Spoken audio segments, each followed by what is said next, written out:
का मैं तो नाम ले पाऊं तो माफी चाहता हूं।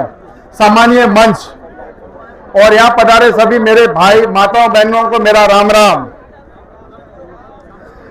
अभी साथियों आपको तो पता ही होगा कि 2 साल पहले कुंभ हुआ था जोधपुर में, और मैंने उस टाइम बताया था ये कुंभ करवाने कोई मतलब नहीं है।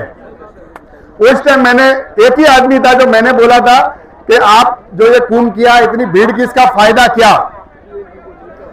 लेकिन उस टाइम पे जिनकी रोटी सेकनी थी उनकी रोटियां सेक गई।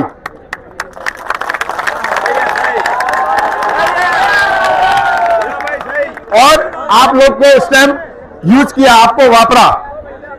अब समाज को नहीं वापरने का है, अब समाज को वापरना नहीं है, अब हमको हमका हक लेना है। मैं उन नेताओं से भी बोलूंगा कि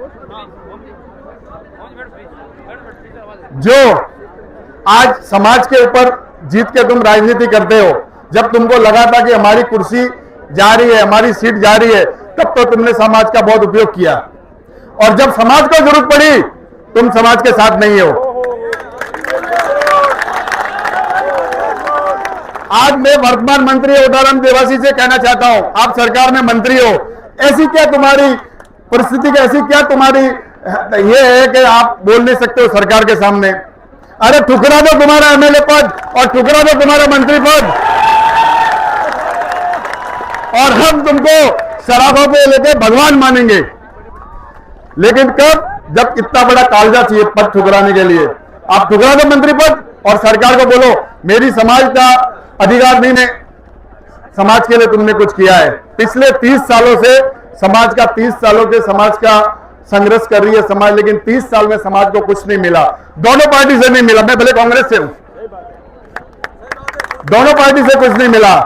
और अब लाल जी मैं आपको बोलता हूं, अगर अभी समाज और नेता लोग नहीं सुनते हैं तो आप तैयार हो तीसरा मोर्चा के लिए। जब तक आप तीसरा मोर्चा नहीं घोषणा करोगे, और तब तक मां जब तक नहीं दूध पिलाती जब तक बच्चा रोता नहीं है, जब तक तुम बोलोगे नहीं तो ये कुछ देने वाले नहीं है। ये अपनी रोटियां सेकते रहेंगे, और जैसे कि भी एक तवा माते एक रोटी एक पाए रहे तो रोटी बले रही है। अब रोटी पलटने का टाइम आ गया है। तो आप रोटी पलटनी पड़ेगी। और मैं ये भाई साहब आए महाराष्ट्र से, मैं महाराष्ट्र से था, 2 चुनाव लड़ गया हूं एमएलए का। इस बार आंदोलन हुआ था मराठा समाज का, उस आंदोलन के अंदर 10 मांगे थी लालजी भाई साहब, लेकिन उन्होंने आंदोलन किया। ऐसा नहीं किया कि उनकी गाड़ी रोक दो, कि उनको तकलीफ दो, कि उनको परेशान करो, लेकिन आंदोलन इतना बड़े लेवल पे हुआ कि उनकी 8 में से 9 मांगे मान ली गई सरकार ने। अब वो कैसे मांगी? आखिर तो देश एक ही है, कानून एक ही है। जब उनकी बातें मांग सकते हैं तो हमारी क्यों नहीं आसूजी? लेकिन फिर बोलता हूं, नेतृत्व तो कमजोर है, विपक्ष भी कमजोर है और सत्ता पक्ष भी कमजोर है। हमने तुम्हारे को जिताया, हमने तुम्हारे पे हर जगह तुमने हमारे को आवाज दी, हम तैयार हुआ। आज भी कोई बिगड़ा नहीं है, अभी भी कोई बिगड़ा नहीं, तुम हमारे भाई हो। आज भी अगर तुम इस डीएनटी धरना प्रदर्शन को आप समर्थन करो तो आज भी हम तुमको पलकों पे बिठाएंगे, आज भी कोई बिगड़ा नहीं है। लेकिन अगर इस बार अगर तुमने साथ नहीं दिया समाज का, तो समाज जाग गई है, आने वाला युवा जाग चुका है। अब रील वील इंस्टा फिंस्टा चलने वाला नहीं है, धरातल पे जो काम होगा वही दिखेगा। और इस बार अगर आप नहीं समाज का साथ दिया तो आने वाले 3 साल के बाद भूल जाना, समाज आपके साथ नहीं रहेगी। और भाई साहब आप जितने भी पंडाल में आए हो, ये संकल्प लेके जाओ।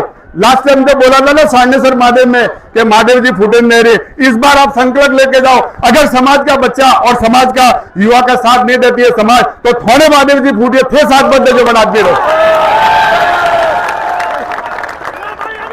जो समाज का नहीं, जो समाज का नहीं वो किसी का नहीं। आज 30 साल हो गए, 30 साल में क्या दिया है? और जब भी देखो तो हमारे को मंच पे 5 स्कूल गिनाते हैं। अरे वो स्कूल देती ना, वो स्कूल देती। अरे भाई साहब इतनी बड़ी समाज है, खाली 4-5 स्कूलों में हम सीमित रह जाएंगे, और बाकी समाज करोड़ों का, हजारों करोड़ों का फंड लेके जा रही है। कौन सा फंड दिया है? गुमटू समाज ने आज 500,000 करोड़ का एक बोर्ड बनाया है कि कोई भी जरूरत पड़े इनकी पढ़ाई की, इनकी, तो ये इनमें से आप वापरो।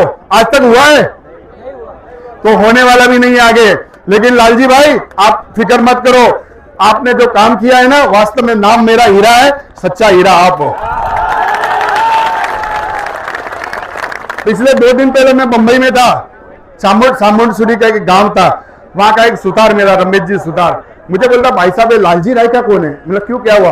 भाई साहब क्या करंट में एक आदमी की डेथ हो गई, 1 दिन के अंदर उन्होंने 35 लाख रुपए दिला दिया, धरने पे जाके बैठे थे।